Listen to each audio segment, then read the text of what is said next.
राजस्थान सरकार के ग्रामीण विकास, पंचायती राज, आपदा प्रबंधन सहायता एवं झालावाड़ जिले के प्रभारी मंत्री ओटाराम देवासी ने जिले के विभिन्न क्षेत्रों में बारिश से फसलों में हुए नुकसान का जायजा लेने के लिए वर्षा प्रभावित क्षेत्रों का दौरा किया, फसल खराबी का जायजा लिया और काश्तकारों से मुलाकात की है। प्रभारी मंत्री ने कहा कि प्रदेश में मुख्यमंत्री भजनलाल शर्मा ने किसानों की पीड़ा को समझते हुए प्रदेश के सभी प्रभारियों को उनके प्रभार वाले क्षेत्रों में जाकर खराब की स्थिति से रूबरू होने के निर्देश दिए हैं। उन्होंने कहा कि राज्य सरकार द्वारा ऐसे प्रभावित किसानों की हर संभव मदद की जाएगी। सर्किट हाउस में जिला स्तरीय अधिकारियों के साथ बैठक कर क्षेत्र की पूरी जानकारी ली और जिला कलेक्टर ने प्रभारी मंत्री को जिले की महत्वपूर्ण समस्या दर में लगने वाले जाम की स्थिति से अवगत करवाया। इस दौरान यातायात व्यवस्था में तथा आमजन को होने वाली परेशानियों की भी जानकारी दी गई है। प्रभारी मंत्री ने पपलौदी हादसे में मृतक बच्चों को श्रद्धांजलि देते हुए कहा कि यह हादसा बड़ी त्रासदी थी। इस मुश्किल घड़ी में राज्य सरकार मृतकों व घायलों बच्चों के परिवार के साथ खड़ी है। आज राजस्थान के सम्मानीय मुख्यमंत्री भजनलाल जी के निर्देश पर हम झालावाड़ और बारा के इस कार्यक्रम में क्योंकि वो अतिवृष्टि का जो पूरे राजस्थान में प्रभारी मंत्री हर जिले में पहुंचे हैं। मैं धन्यवाद देता हूँ हमारे राजस्थान के मुख्यमंत्री जी का, जिनकी प्रेरणा से जो भी कैजुअलिटी हुई हर जिले में, जो भी नुकसान हुआ, मकान गिरे या कोई भी जो डेथ हुई, उसके बारे में राजस्थान के मुख्यमंत्री जी का निर्देश था कि आप हर जिले में जाइए और वहाँ की रिपोर्ट लेके आइए। तो आज मैंने यहाँ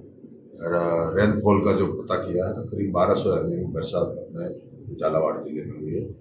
और उसमें करीब डेथ 23 हुई है। उसमें से 10 के भुगतान भी कर दिए हैं और 5 को पेंडेंसी है और ऐसे करके वो चल रहे हैं। मैं सबसे पहले मीडिया के माध्यम से आज उन 7 बच्चों को श्रद्धांजलि देना चाहता हूँ जो पिपरोली दिमाग जो घटना घटी थी कि उसके बाद में मैं आया ही नहीं था झालावाड़ जिले में और आज आया हूँ तो मैं उनके परिवार को और मेरे जिस तरह के उस बच्चों की सत गिरने से जो डेथ हुई थी उसको परिवार को मैं सांत्वना देता हूँ। परिवार को भगवान से प्रार्थना करता हूँ कि उन्हें वो शक्ति प्रदान करें ताकि वो दुख सहन करने की। कि आज का ये रेनफॉल का जो चल रहा था उसमें विशेष तौर से हर जिले में जो नुकसान हुआ है जिसमें कैजुअलिटी हुई है उसको लेकर के मैं यहाँ बैठक लेने आया था और बैठक में मैंने पता किया था पूरे प्रशासन की तरफ से कि आज जो प्रोग्रेस रिपोर्ट ली उसमें कोई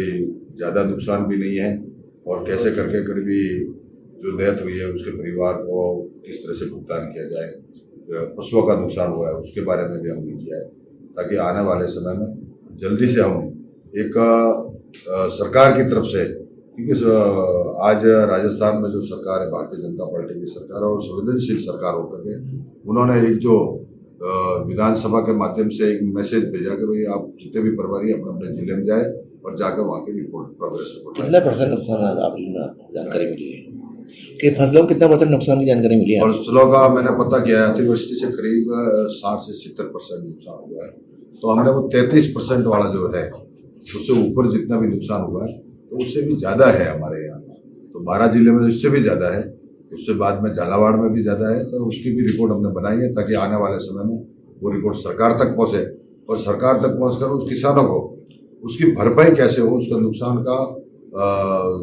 किस तरह से उनको भुगतान किया जाए। इसलिए हम किसानों का अभी तक सर्वे की बात सामने आई है तो सर्वे नहीं हुआ। मैं आपको बता रहा हूँ कि जिस दिन राजस्थान में मुख्यमंत्री जी ने बजट अपने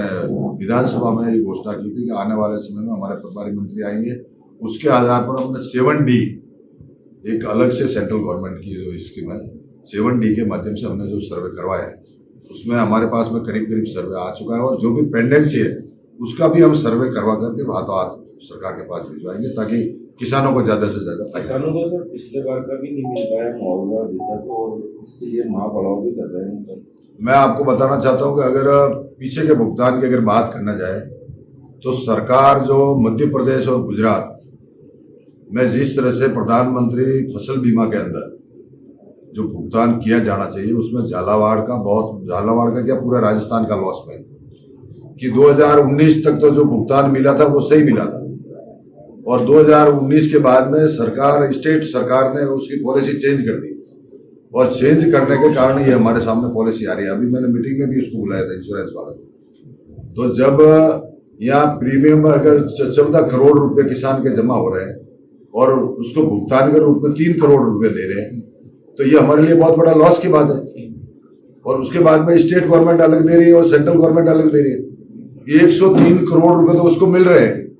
और वो 3 करोड़ रुपए दे रहे हैं किसानों को। तो ये हमारे लिए बहुत बड़ी दुखदायी बात है। तो मैं समझता हूँ कि आने वाले समय में पॉलिसी जो बनी है वो पॉलिसी चेंज की जाए और चेंज करके उसमें समाधान किया जाए। जिस तरह से मध्य प्रदेश में उनका